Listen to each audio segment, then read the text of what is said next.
Hi friends, आज हम liver से संबंधित एक विशेष समस्या जिसे कि लीवर सिरोसिस बोलते हैं के बारे में चर्चा करेंगे। लीवर सिरोसिस मतलब लीवर में स्कारिंग का होना। लीवर में जैसे जैसे स्कार पड़ता जाता है, लीवर की कार्य प्रणाली बदल जाती है और धीरे धीरे लीवर डैमेज होने लगता है। तो अब जानते हैं कि लीवर सिरोसिस का डेवलपमेंट कैसे होता है। सबसे पहले लीवर में फैट जमा होता है, फिर ये फैट लीवर की कोशिकाओं में स्वेलिंग पैदा करता है। जैसे जैसे बीमारी आगे बढ़ती है, लीवर में रेशे जमते जाते हैं और ये धीरे धीरे आके लीवर में स्कार पैदा कर देता है। तो लीवर सिरोसिस के क्या क्या सिम्टम्स हो सकते हैं। इनिशियल स्टेज के अंदर पेशेंट को भूख कम लगती है, वजन कम होने लगता है, थकावट होने लगती है। ये नॉन स्पेसिफिक सिम्टम्स होते हैं। कभी कभी पीलिया होता है, पैर में सूजन, पेट में सूजन, बेहोशी का होना, ये सारे सिम्टम्स एडवांस डिजीज के अंदर आते हैं। तो हम जानते हैं कि लीवर सिरोसिस के क्या कारण हो सकते हैं। अत्यधिक मात्रा में अल्कोहल का कंजप्शन, हेपेटाइटिस बी और हेपेटाइटिस सी की वजह से भी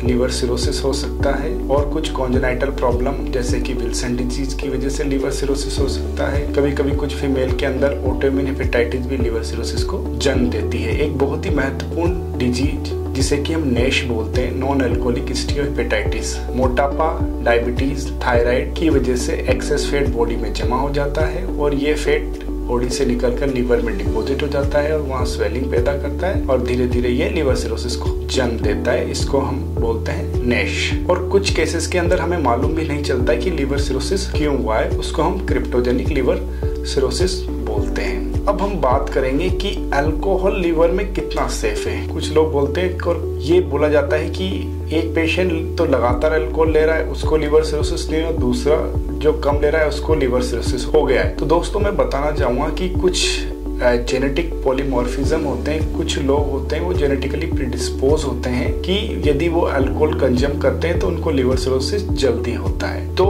एक सेफ लिमिट क्या बनाई है अल्कोहल लें ताकि लीवर सिरोसिस नहीं हो। तो अधिकांशतः ये देखा है कि यदि एक व्यक्ति मेल यदि 60 ग्राम अल्कोहल डेली ले रहा है 8 से 10 साल के लिए, तो 60% चांसेस है कि उसको लीवर सिरोसिस हो जाए। यदि फीमेल में ये मात्रा आधी से भी कम है, यदि फीमेल 30 ग्राम अल्कोहल पर डे लेती है 8 से 10 साल के लिए, तो उनको लीवर सिरोसिस होने की काफी संभावना हो सकती है।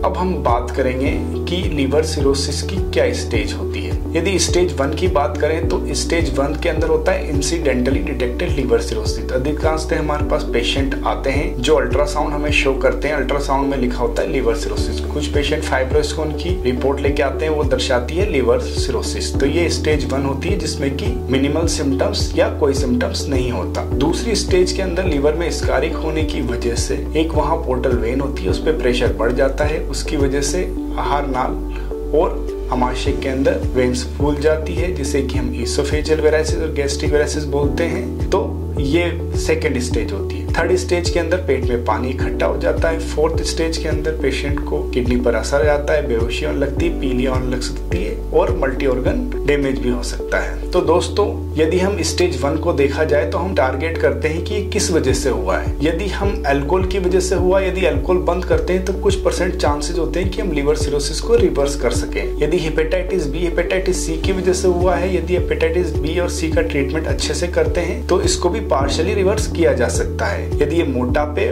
और डायबिटीज की वजह से हुआ है तो हमें डायबिटीज कंट्रोल करनी होती है, और मोटापा की वजह से हुआ है तो मोटापे को कंट्रोल करना होता है। और यदि किसी ऑटोइम्यून प्रॉब्लम की हुआ है तो हमें उसके लिए कुछ स्पेसिफिक दवाई देनी होती है। बीमारी आगे बढ़ के यदि स्टेज 3 स्टेज 4 में आ जाती है तो हम सजेस्ट करते हैं लीवर ट्रांसप्लांट के लिए, यानी लीवर को चेंज करने के लिए। तो दोस्तों हम जानते हैं कि लीवर सिरोसिस को कैसे डायग्नोस करते हैं। सबसे पहले कुछ ब्लड का टेस्ट करते हैं। अधिकांश तक हमारे पास बहुत सारे पेशेंट आते हैं, वो कहते हैं कि हमारी LFT तो बिल्कुल नॉर्मल है, फिर हमें ये लीवर सिरोसिस कैसे है। तो दोस्तों इनिशियल स्टेज के अंदर LFT नॉर्मल हो सकता है। अल्ट्रासाउंड करके देखते हैं, फिर हम अल्ट्रासाउंड में हमें बताते हैं कि जो लीवर की जो सरफेस है वो थोड़ी कोर्स हो गई और जो उसके मार्जिन होते हैं वो थोड़े से नोडुलर हो जाते हैं, उसकी वजह से तिल्ली का आकार बढ़ जाता है और पोर्टल वेन की साइज बढ़ जाती है, और यदि बीमारी आगे बढ़ गई है तो पेट में पानी आ जाता है। यदि तो हम दूसरा टेस्ट करते हैं पेट का सीटी स्कैन। सीटी स्कैन में हमें एडिशनल इन्फॉर्मेशन ये मिलती है कि हम छोटी छोटी कोलेट्रल्स जो वेन होती है उसको हम अर्ली आइडेंटिफाई कर लेते हैं। यदि लीवर में कोई छोटी सी गांठ होती है तो उसको जल्दी पिक कर लेते हैं, और यदि कोई शंट बना होता है तो उसको भी हम पिक कर लेते हैं। तो CT scan is better than ultrasound for detection of liver cirrhosis in early stage। फिर हम टेस्ट करते हैं फाइब्रोस्कैन, यदि हमें डाउट होता है तो। यदि एडवांस लिवर सिरोसिस हो चुका है ऑलरेडी तो फाइब्रोस्कैन करने की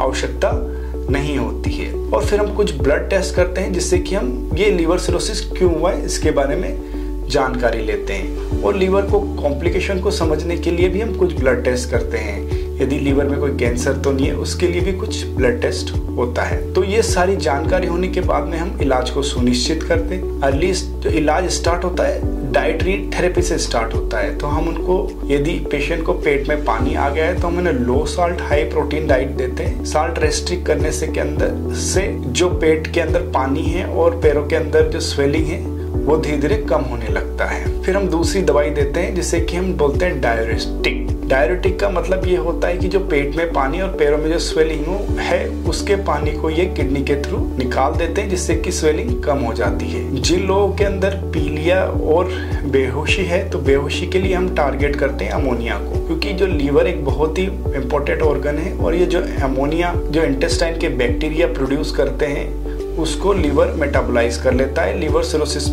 होने के बाद में लीवर इसको मेटाबोलाइज नहीं कर पाता, इसलिए ज्यादा अमोनिया इकट्ठी हो जाती है और ये बाईपास करके ब्रेन में पहुंच जाती है। तो हमें टारगेट करना होता है अमोनिया को। तो कुछ ऐसी दवाइयां आती है जिससे कि हम अमोनिया को कम कर सकें और कम करने के बाद में हम उस बेहोशी पर कंट्रोल कर सकें। तो दोस्तों मैं बताना चाहूंगा कि यदि आपको पेट में पानी आ गया है, पीलिया हो गया है और हम कुछ स्कोर कैलकुलेट करते हैं जैसे कि मेल्ड स्कोर और सीटीपी स्कोर, इसके आधार पर हम सुनिश्चित करते हैं कि आपको लीवर ट्रांसप्लांट की आवश्यकता है या नहीं है। तो यदि एक बार स्टेज आइडेंटिफाई करने के अंदर यदि लीवर ट्रांसप्लांट की आपको आवश्यकता है तो हम फिर काउंसलिंग करते हैं। लीवर ट्रांसप्लांट दो तरीके से हो सकते हैं। एक में हम लीवर ट्रांसप्लांट के लिए जो लीवर लेते हैं वो आपके नियर रिलेटिव से ले सकते हैं, वो प्राइमरी फर्स्ट डिग्री रिलेटिव भी हो सकते हैं और डिस्टेंट रिलेटिव भी हो सकते हैं। उसके लिए हमें थोड़ा सा ब्लड ग्रुप मैच करना होता है और लीवर के अंदर हम लीवर की कुछ साइज ही लेते हैं, ऐसा नहीं कि हम पूरा लीवर लेते हैं। यूजुअली जो पेशेंट का वेट होता है उसका हम